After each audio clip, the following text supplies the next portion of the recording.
Before the App Store was flooded with endless runners, indie games, and unskippable ads, there was a golden era of mobile gaming. And during that day, one company wore the crown: Gameloft. Gameloft had a legendary, if not slightly shameless, business model. They looked at whatever AAA console game was making billions, and they said, let's just put that on a phone. You want Halo? Here is Nova. You want Grand Theft Auto? Play Gangster. But in 2011, they looked at Rockstar's massive hit Red Dead Redemption and gave us one of the most ambitious mobile games of its time, Six Guns. For millions of kids without a PS3 or Xbox 360, this was our Red Dead. But today, if you try to look for Six Guns on the App Store, it's gone. It's completely delisted. So what exactly happened?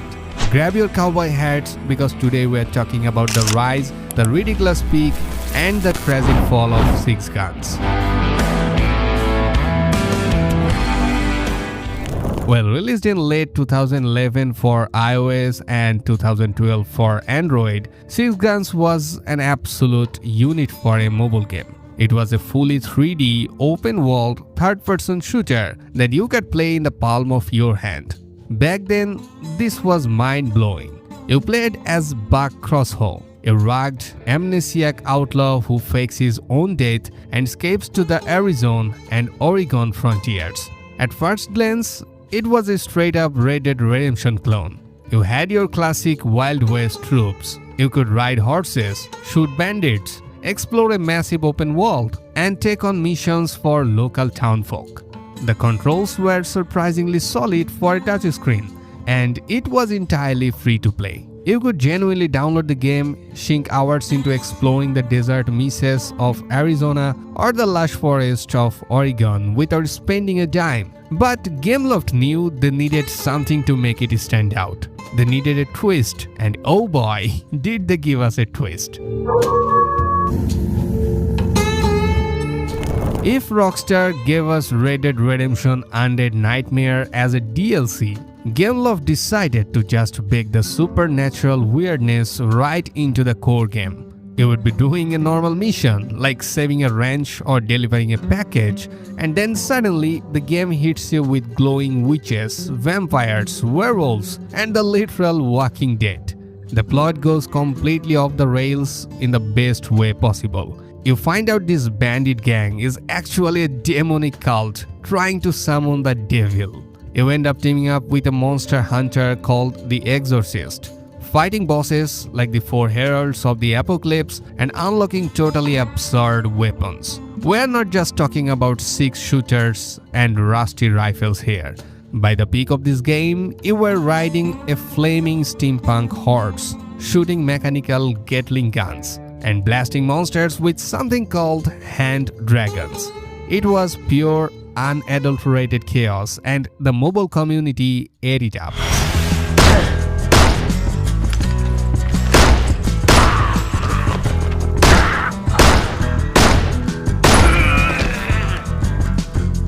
So, for a few years, Six Guns was at the absolute top of the mobile gaming food chain. Gameloft updated the game constantly. They added new maps, new mounts, and most importantly, multiplayer. With the Gang Showdown update, the game transformed. You could hop into Team Deathmatch or capture the flag with your friends. It was incredibly fun, heavily replayable, and there was a real sense of community. Players would grind for hours just to unlock that specific high-tier sniper rifle or the accursed outfit to show off in the multiplayer lobbies. The game hit tens of millions of downloads. People were making YouTube tutorials on how to defeat Death's Dungeon, how to grind for gold, and which horse were the fastest. It felt like Six Guns was going to live forever. But as with all great empires, the cracks started to show. Well, the beginning of the end of Six Guns came down to one word: greed. While the game was free to play, Gameloft slowly started tightening the screw on the game's economy.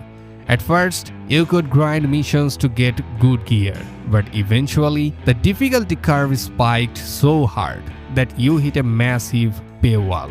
The missions became painfully repetitive. You were doing the exact same objective over and over, just with enemies that had more health and hit harder. Unless you were willing to pull out your credit card and buy premium credits, upgrading your weapons to survive the late game was a miserable, endless grind. The multiplayer, which used to be skill-based and fun, turned into a toxic pay-to-win wasteland. If you were a free-to-play player with a standard revolver, you would load into a match only to get instantly vaporized by a guy dual-wielding maxed-out premium weapons who bought his way to the top. Players started leaving, but the real killing blow didn't actually happen inside the game. It happened in the real world.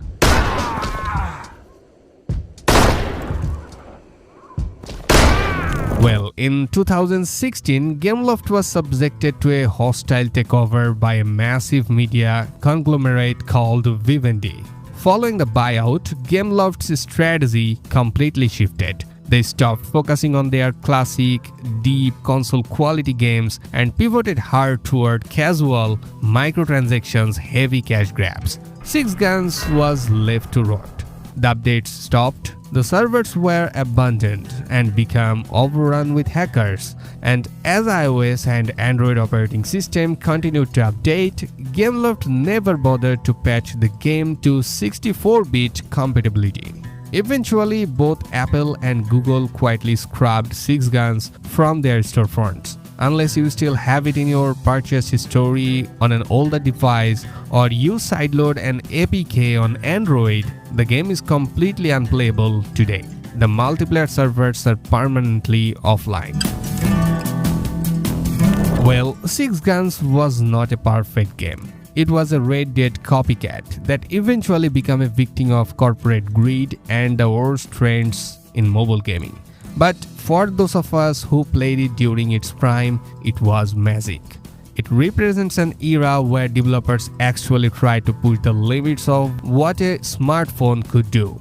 We didn't care about the clunky touchscreen controls or the occasional bugs. We just loved exploring the Wild West, fighting werewolves, and playing online with our friends. It's a shame that gaming preservation on mobile devices is almost non-existent because Six Guns deserves to be remembered. So what are your memories of Six Guns? Did you ever manage to beat the Exorcist storyline, or were you a multiplayer maniac? Let me know down in the comments. Now, if you enjoyed this trip down memory lane, hit that like button, subscribe for more mobile gaming history, and I will catch you guys in the next one.